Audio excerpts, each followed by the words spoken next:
Truth or Trivia, Red Pill Trivia Quiz, where we basically like Who Wants to Be a Millionaire, except you don't win $1 million and truth bombs instead. A couple of red pills thrown in there, so it's a great way for people to sort of follow, and those that don't know some of these crazy things that's happened in the world. Those that know will know, but those that don't, it's a great way to find out and learn some of the crazy stuff that's gone on, and gives you an idea of some of the crazy stuff that could be going on now, and it's not out of the realm of the possibility, is the idea. Here we go. Are you ready? Let's do it. Good luck, and don't forget,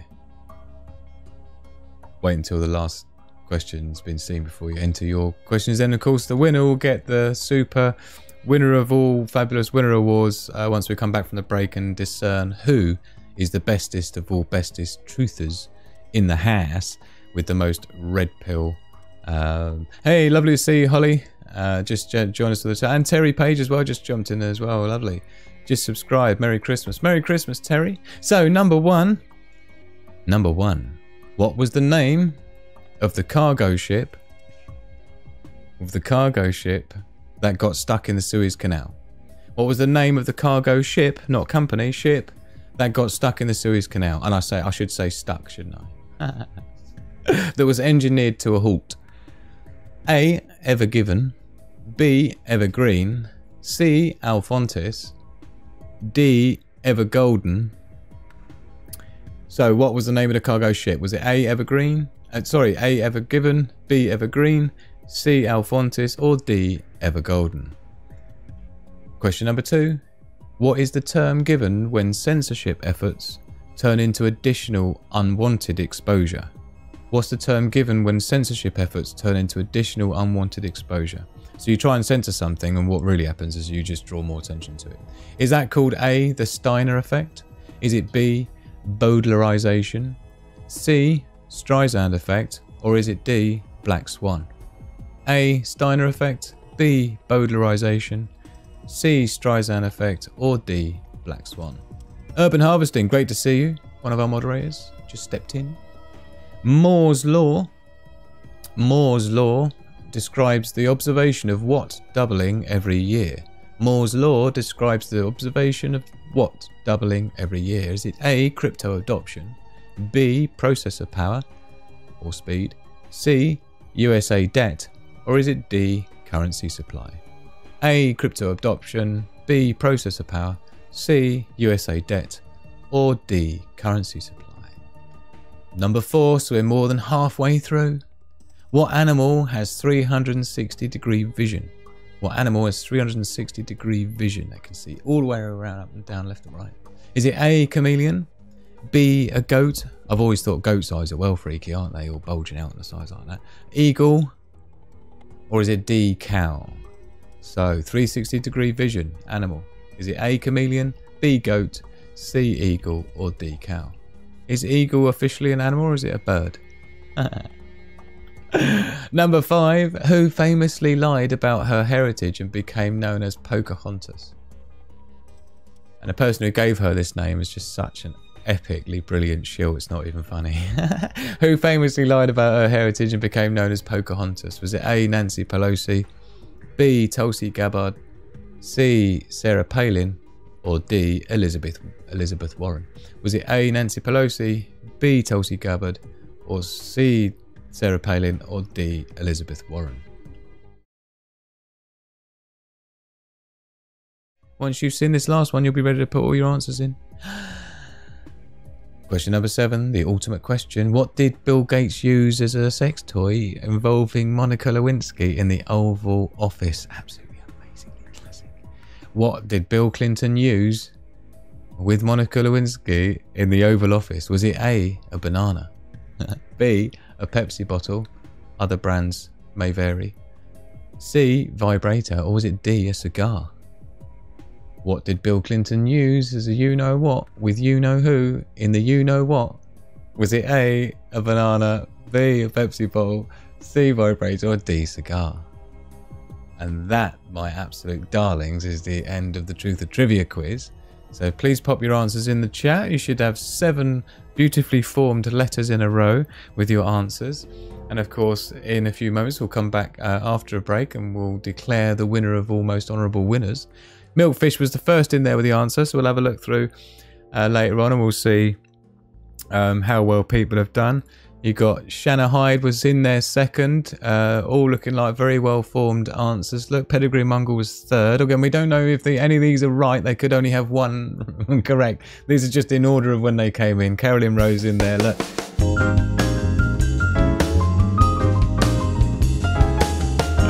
Oh dear, right, so let's see. Let's bang through and see how well you did, those that played along.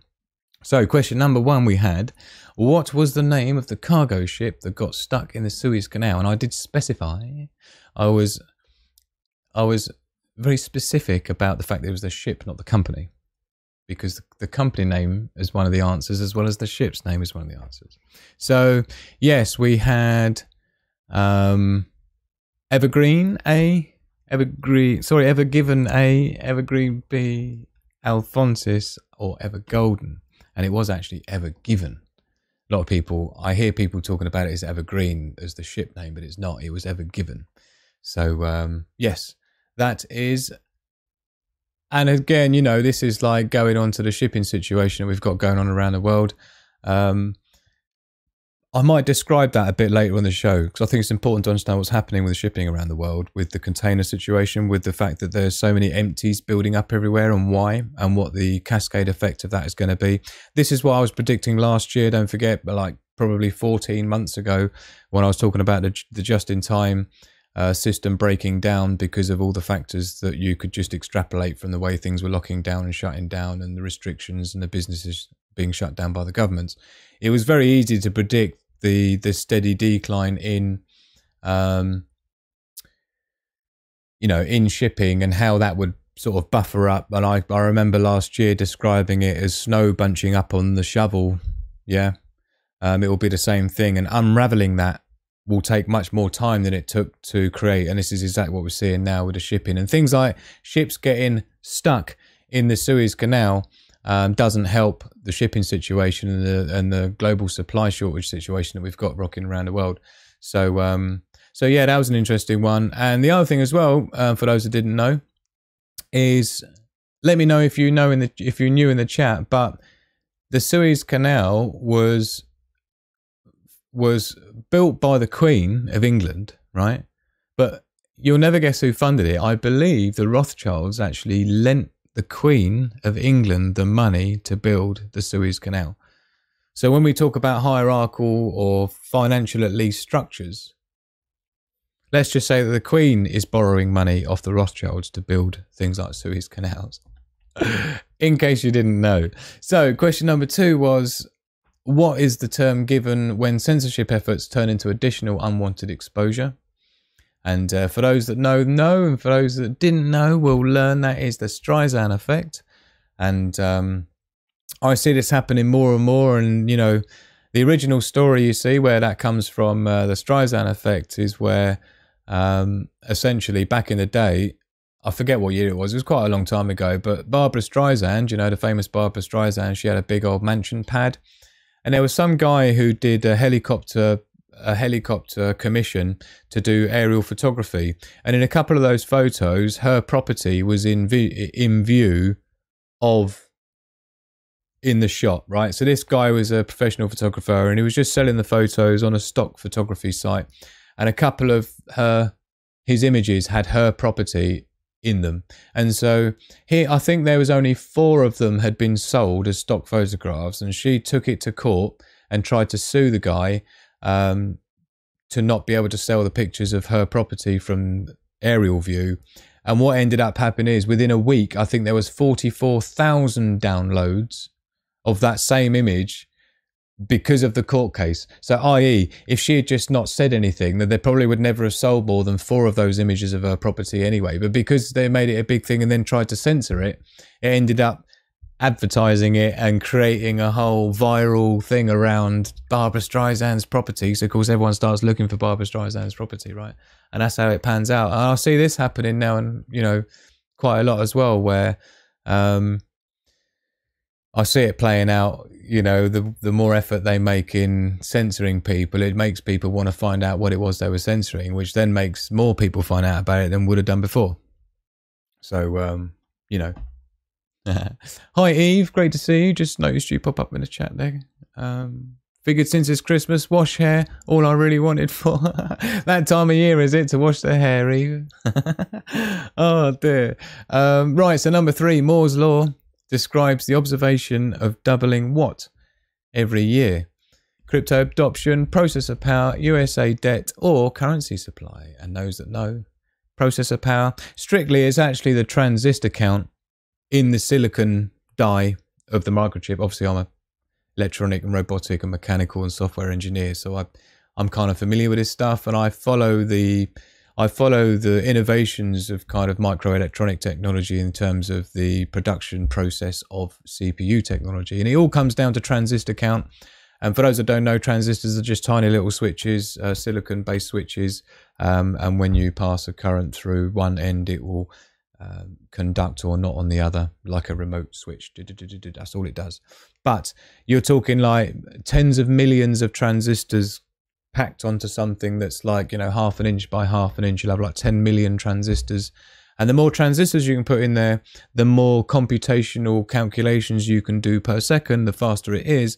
And basically every year the speed or the power of the processing is doubling, along with it halving in cost.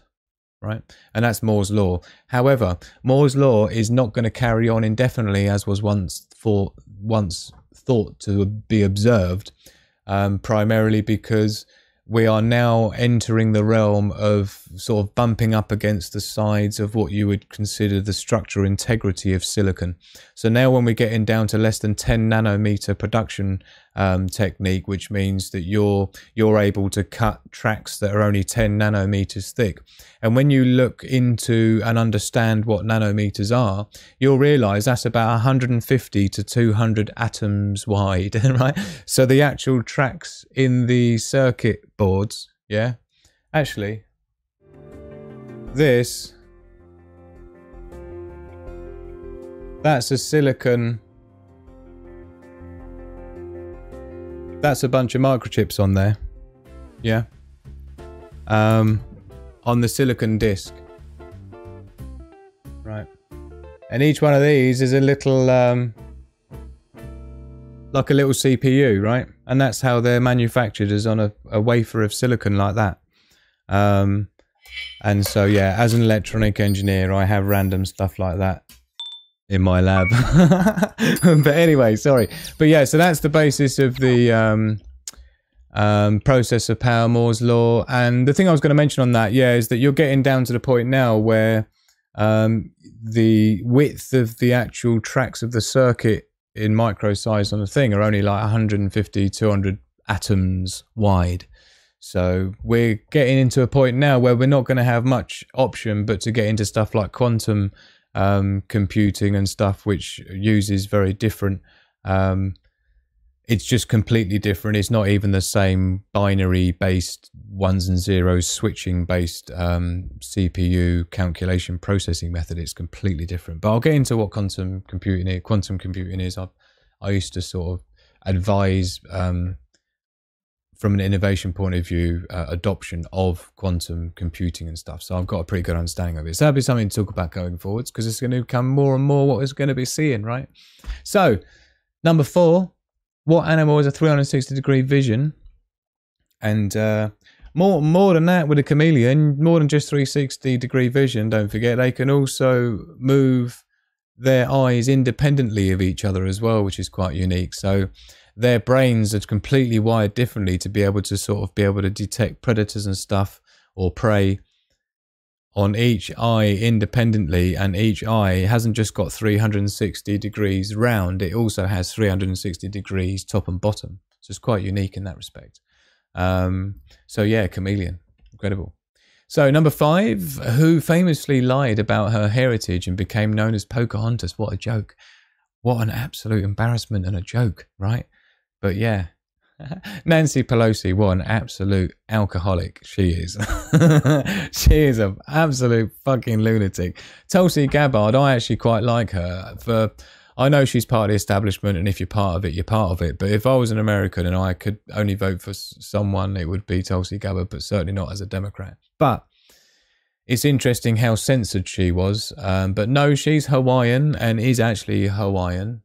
Sarah Palin, she got a hard time, didn't she? I thought she was all right, you know. I thought she played quite a good role as being the sort of classic mum, but she did do. There was a few airhead moments, I will admit, but of course it was Elizabeth Warren. I reckon she was some sort of native Indian or something, wasn't it? And so, was it Trump? I'm sure it was Trump who coined the Pocahontas name for her, which was just absolutely perfect. He's such an absolute troll. And I was saying to Magic Hand the other day, actually, I think it was last night when I was putting his, when I was reading through the questions I come up with to Magic Hand. And we were just like, sort of reminiscing on the Trump era when he basically had a nickname for everyone, right? If you think about it, it was like Sleepy Joe, you know, it was like all these, what was the one with what was the one when there was all the investigation going on and he had that name for the main investigator dude, the FBI director? What was his name? But he just, the way he had a nickname for everyone. And again, Pocahontas, just absolutely brilliant. Oh dear. She was, wasn't she one of the, wasn't she with Bernie and that? Bernie Sanders, Elizabeth Warren.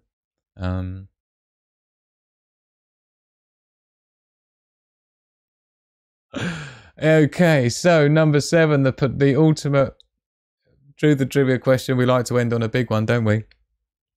What did Bill Clinton use as a sex toy involving Monica Lewinsky in the Oval Office? I feel like I have to say that word quietly in case we get... I think it's already demonetized, but so we don't get the stream pulled down. What did Bill Clinton use as a you-know-what with you-know-who in the you-know-what?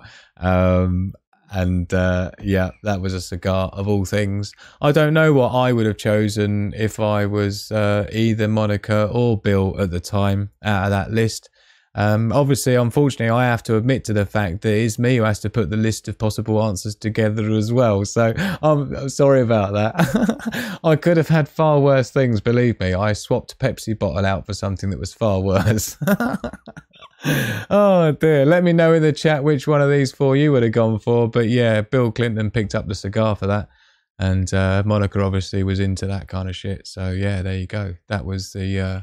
and that was the Truth or Trivia quiz. So the final answers should have been A, C, B, A, D, C, D was who we should have seen. We have an absolute perfect winner, which is Milkfish. One of the most prestigious of all prestigious, honourable awards you can win is the Truth or Trivia one, and it goes to Milkfish this week, the 25th of December, the Christmas Day special Truth or Trivia quiz. Well done, Milkfish. That is an epic result for you to come up with that, because a lot of people were saying that was quite a tricky Truth or Trivia quiz this week. But yeah, that was perfect. That wasn't even a who got the least number wrong answer. That was a bang on, totally perfect. So absolutely well done, Milkfish. So let's hear it in the chat for Milkfish, everyone, because that was epic. Yes, definitely. Oh, look at everyone in there. Thank you everyone for your support. Well done, Milkfish. Great job.